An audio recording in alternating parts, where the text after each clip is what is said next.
Japón, año 1979. Las clases han terminado poco a poco, la escuela comienza a vaciarse, los pasillos quedan en silencio, solo se escucha el eco de algunos pasos y el sonido de la lluvia golpeando las ventanas. Una niña de 11 años acomoda lentamente sus libros dentro de la mochila. Se despide de sus amigas, ellas toman el camino principal. Ella, el más corto, un callejón estrecho, que atraviesa un pequeño barrio antes de llegar a casa. No es la primera vez que pasa por ahí, conoce cada esquina, cada poste, tienda, pero esa tarde todo parece diferente.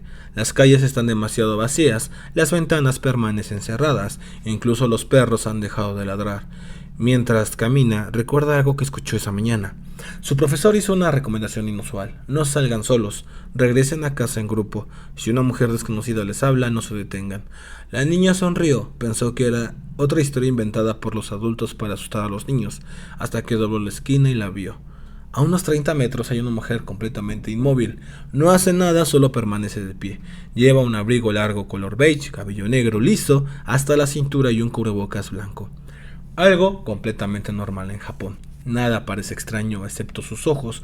No apartan la mirada ni un segundo. La niña baja la vista, acelera el paso, intenta convencerse de que solo es una desconocida esperando a alguien, pero entonces escucha algo.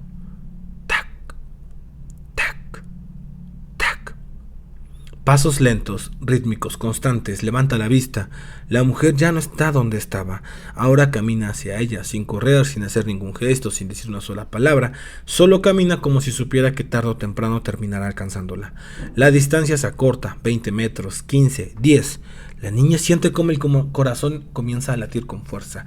Quiere correr, pero las piernas no responden. Entonces, la mujer se detiene. Inclina ligeramente la cabeza y con una voz suave, casi amable, hace una sola pregunta. ¿Soy hermosa? Silencio. ¿Qué responderías? ¿Sí, no? ¿O simplemente correrías?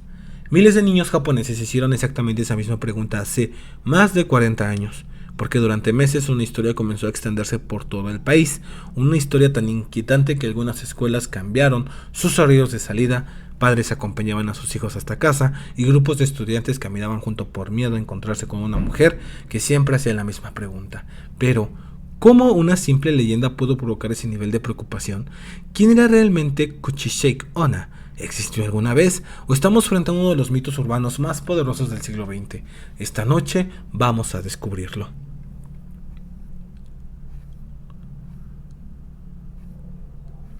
La historia que acabas de escuchar podría haber ocurrido, quizá. Nunca sucedió. Ese es el problema con las leyendas urbanas. Nadie puede señalar el momento exacto en que nacieron. Solo sabemos que un día todo el mundo comienza a hablar de ellas, y eso fue exactamente lo que ocurrió en Japón. A finales de la década de 1970, una historia comenzó a repetirse en las escuelas, parques, barrios y estaciones de tren. Los niños la contaban en voz baja, los padres la comentaban en casa, y los periódicos empezaban a hacerse eco del fenómeno, no porque hubiera encontrado a una mujer sobrenatural, sino porque la leyenda se estaba propagando a una velocidad inusual. La protagonista siempre era la misma, una mujer alta, delgada, de cabello negro, vestida con un abrigo largo y un cubrebocas blanco. Algo completamente normal en Japón. Mucho antes de que el resto del mundo se acostumbrara a ver mascarillas en Japón, ya era común utilizarlas durante la temporada de gripe, por alergias o simplemente por cortesía para no contagiar a otras personas. Eso hacía que la historia resultara todavía más inquietante, porque la mujer podía pasar desapercibida entre cientos de personas. La leyenda decía que se acercaba lentamente a un niño que caminaba solo. No corría, no gritaba, no amenazaba, solo hacía una pregunta. ¿Soy hermosa? En japonés, Watashi Kirei. Y aquí la historia tomaba un giro inesperado, porque no importaba cuál fuera la respuesta, siempre parecía conducir al mismo destino. Si respondías no, la leyenda decía que la mujer se enfurecía y atacaba a su víctima, pero si respondías sí, ella sonreía, lentamente llevaba una mano hasta el rostro, sujetaba el cubrebocas y lo retiraba. Debajo aparecía una enorme herida que atravesaba su boca de lado a lado, como una sonrisa imposible. Entonces volvía a hacer exactamente la misma pregunta. ¿Y ahora? Ese era el momento en el que la leyenda atrapaba a cualquiera, porque cualquier respuesta parecía equivocada. Si respondías que no, la ofendías. Si respondías que sí, según algunas versiones del relato, ella podía marcar a la víctima con una herida similar o perseguirla. Con el tiempo aparecieron muchas variantes. Cada región añadía nuevos detalles, nuevas reglas, finales, como ocurre con casi todas las leyendas populares. Y entonces sucedió algo curioso. Los niños comenzaron a invertir formas de sobrevivir. Algunos aseguraban que había que responder más o menos. Otros decían que bastaba con lanzar caramelos para distraerla. Incluso hubo quienes afirmaban que hacer una pregunta inesperada la confundía lo suficiente como para escapar. ¿Funcionaban? Nadie podía demostrarlo. Pero eso no fue lo importante. Lo importante era que la leyenda seguía creciendo. Porque cada nueva versión hacía que más personas quisieran contarla. Lo realmente fascinante es que Kuchisake Onna no nació en internet, no surgió de un foro ni de un video viral. Mucho antes de las redes sociales, la historia ya viajaba de boca en boca. En una época donde no existían teléfonos inteligentes, una simple leyenda consiguió extenderse por todo un país, y eso nos lleva a la pregunta más importante. Si millones de personas conocían la historia, ¿de dónde había salido realmente? ¿Quién fue la primera Kuchisake Onna? ¿Por qué detrás del mito existen varias historias? Algunas hablan de una esposa traicionada, otras de una mujer víctima de una agresión, y ninguna puede demostrarse por completo, pero todas comparten el mismo final: una sonrisa que nunca debió existir. Las leyendas cambian cada vez que alguien las cuenta.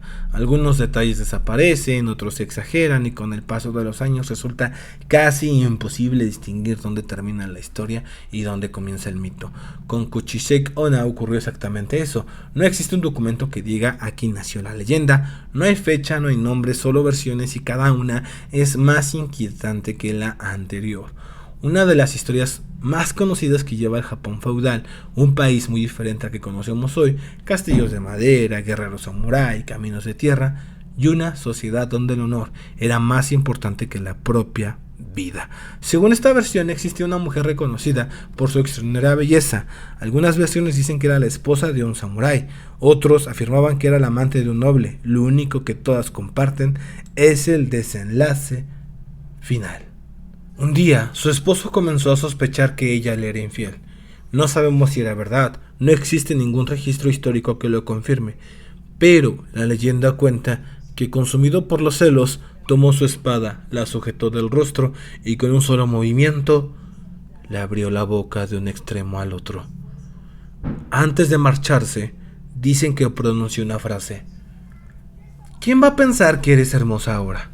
En ese momento, es el corazón de la leyenda, no porque sepamos qué ocurrió, sino porque explica el origen de la pregunta ¿soy hermosa? Una pregunta sencilla pero cargada de dolor, de rabia y de humillación.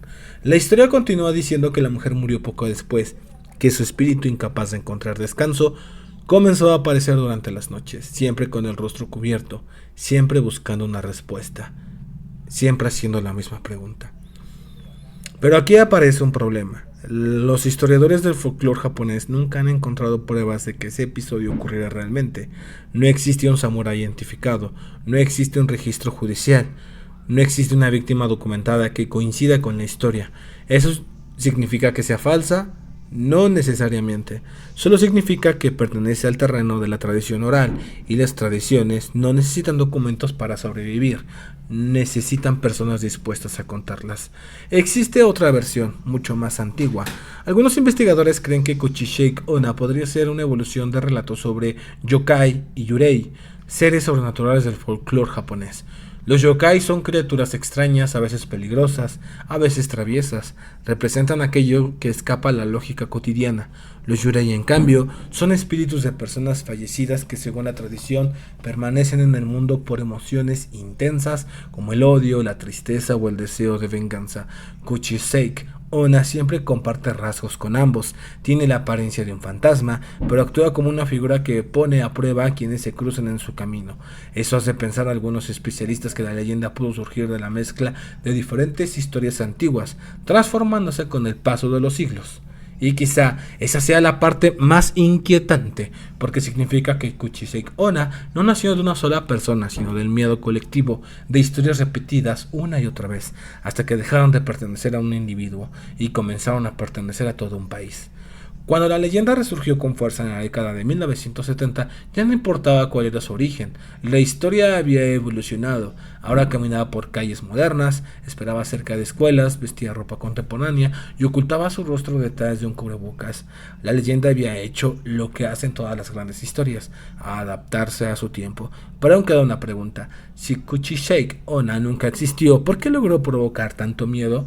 ¿Por qué una historia sin pruebas documentales llegó a influir en la forma en que miles de niños caminaban de regreso a casa? La respuesta no está en el fantasma, está en la mente humana. Excelente. Hay una frase que dice: las personas pueden contagiarse de miedo con la misma facilidad con la que se contagian de una enfermedad, y aunque suene exagerado, la historia parece darle la razón, porque a finales de los años 70, Japón no estaba huyendo de un monstruo, estaba huyendo de una historia. No había fotografías verificadas, no existían videos, no había pruebas de que una mujer con el rostro cortado caminara por las calles. Y aún así, la leyenda seguía creciendo de escuela en escuela, de barrio en barrio, de ciudad en ciudad. ¿Cómo era posible? La respuesta es más sencilla de lo que parece. Los seres humanos recordamos mejor aquello que nos provoca una emoción intensa, y pocas emociones son tan poderosas como el miedo. Imagina que eres un niño, escuchas que un compañero asegura haber visto a una mujer con cubrebocas, otro dice que apareció cerca de una estación del tren, alguien más afirma que ocurrió en el barrio vecino. Ninguna historia coincide del todo, pero todas comparten los mismos elementos. Una mujer, un cubrebocas, una pregunta y un final aterrador. Poco a poco la leyenda deja de parecer imposible, empieza a sentirse cercana, y cuando algo se siente cercano comienzas a buscarlo. De pronto cada mujer con mascarilla llama tu atención, cada calle vacía parece más larga, cada sombra más oscura, y el miedo hace el resto. Los psicólogos conocen este fenómeno cuando una idea ocupa nuestra mente. Empezamos a verla en todas partes, no porque el mundo haya cambiado, sino porque nuestra atención ha cambiado. Eso no significa que las personas estuvieran inventando deliberadamente lo que contaban. Muchas realmente querían haber visto algo extraño. El miedo puede alterar la manera en que interpretamos una situación, y las leyendas urbanas encuentran ahí su terreno perfecto. Durante aquellos años, varios medios japoneses hablaron del fenómeno social que rodeaba a Kuchisake Onna, no porque pudiera confirmado la existencia de la mujer, sino porque la historia formaba parte de la conversación pública. Algunas escuelas recomendaron que los estudiantes regresaran acompañados. Muchos padres comenzaron a recoger personalmente a sus hijos. No era una respuesta a un fantasma comprobado, era una respuesta al temor que la leyenda había despertado. Y entonces ocurrió algo inevitable. La televisión habló de la historia, las revistas lo publicaron, los programas de radio lo comentaron. Cada nueva mención hacía que más personas la conocieran, y cuantos más conocido era, más fuerte parecía. Lo curioso es que ese patrón sigue corriendo hoy. Cambian los nombres, cambian las plataformas, pero el mecanismo es el mismo. Antes eran rumores en un patio de escuela, hoy pueden ser publicaciones virales. La tecnología cambia, la naturaleza humana no. Por eso Kuchisake Onna sigue viva. No porque alguien haya demostrado que existe, sino porque cada generación encuentra una nueva forma de contar la historia. Y quizá esa sea la verdadera fuerza de la leyenda. No necesitan pruebas, necesitan memoria, necesitan una voz que las repita, necesitan una persona que diga a un amigo de un amigo, le ocurrió, y así el miedo continúa viajando. Pero aún queda una última pregunta. Después de más de 40 años, ¿por qué seguimos hablando de Kuchisake Onna? Porque una historia nacida en Japón terminó convirtiéndose en una de las leyendas urbanas más famosas del mundo. Tal vez porque nunca habló realmente de un fantasma, habló de otros. Las grandes leyendas nunca desaparecen, solo cambian de escenario. Hace siglos, Kuchisake Onna caminaba por senderos de tierra, después recorrió las calles de los pueblos, décadas más tarde apareció cerca de las escuelas, y hoy habita un lugar muy diferente, nuestra imaginación, porque eso hacen las historias que sobreviven. Se adaptan, cambian de forma, pero nunca dejan de existir. En la actualidad es poco probable que alguien en Japón crea literalmente que una mujer con la boca cortada espera en cada esquina.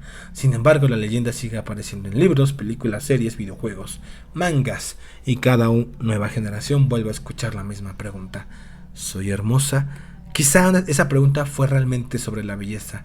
Quizá siempre habló del miedo al rechazo, a lo desconocido, a encontrarnos con algo que parece completamente normal hasta que deja de serlo. Piensa por un momento qué hace tan inquietante a Kuchisake Onna. No tiene colmillos, no posee poderes espectaculares, no parece envuelta en fuego, no rompe paredes, no flota, camina, habla con calma y viste como cualquier otra persona. Eso es precisamente lo que lo vuelve tan perturbadora. Porque el verdadero terror no siempre lleva un rostro monstruoso. A veces lleva un cubrebocas y una sonrisa que nadie debería ver. Las leyendas urbanas funcionan porque toman algo cotidiano, lo convierten en motivo de sospecha: un pasillo vacío, una llamada telefónica, un ascensor, una carretera o una mujer caminando sola al caer la tarde. Después de escuchar la historia es imposible volver a mirar esas escenas exactamente igual, y ese es el verdadero poder de una leyenda. Dicen que todas las historias tienen un final, pero algunas simplemente dejan de contarse durante un tiempo. Hay hasta que alguien las recuerda y las comparte otra vez. Eso ocurrió con Kuchisek Ana. No importa si nació hace siglos o si tomó fuerza en los años 70, lo único que importa es que todavía estamos hablando de ella, porque mientras una historia siga siendo contada, de alguna forma sigue viva. La próxima vez que camines solo por una calle silenciosa y veas a una mujer detenida del otro lado de la acera, no pensarás inmediatamente en un fantasma. Pensarás en esta historia y por un instante te preguntarás: ¿y si me hablara? No porque creas que la leyenda es real, sino porque las buenas historias tienen un efecto extraño. Se quedan con nosotros mucho después de haber terminado. Kuchisek Ona probablemente nunca existió como la describen las leyendas, pero el miedo que inspiró sí fue real. Los rumores, las advertencias, las conversaciones de la escuela, las caminatas en grupo, todo eso ocurrió, y quizá eso sea aún más fascinante, porque demuestras que una historia puede cambiar la forma en que las personas miran el mundo. Al principio de este episodio, una niña caminaba sola por una calle vacía.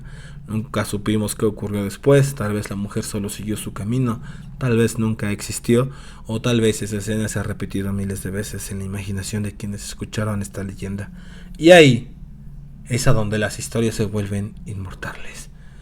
Esto fue Parálisis. Y si el video te gustó, no olvides dejar tu like, comentarlo, compartir con tus amigos. De esta manera tú me ayudas a llegar a más personas. Aquí no buscamos convencerte de que los monstruos existen. Buscamos entender por qué nunca hemos dejado de inventarlos. Por qué detrás de cada leyenda siempre hay un miedo muy humano. Y mientras existe ese miedo, siempre habrá una nueva historia esperando ser contada. Nos vemos en la próxima oscuridad.